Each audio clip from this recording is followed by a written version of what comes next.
Hi, in this video we're going through how to log into the WordPress Admin Center. My name's Dan and this is WP Update. In this video we're going through how to log into your WordPress Admin Center or the WordPress dashboard. So let's head to your website. Now you can see here we're just using the example site. This is just a simple website that's been set up purely for example purposes. Don't worry about any of the stories on here. So head up to the very top to the URL bar and then click into that so that you can see your web address, and then press / and type in WP-admin.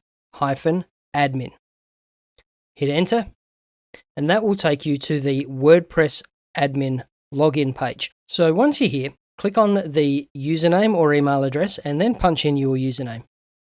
You can use your email address if you weren't assigned a username or if you can't remember it as well, and then enter your password. Now I'm just using one password to manage my passwords there, so I've clicked that off screen. Just paste that in. Once you've got your password in, click the login button and away we go. And there you go, you are in the dashboard. So thanks for watching. Check out the videos on the left for some more WordPress tips, or if you're new to the channel and would like WordPress tips regularly, click that subscribe button at the top. Stay safe, wash your hands, and we'll see you in the next video.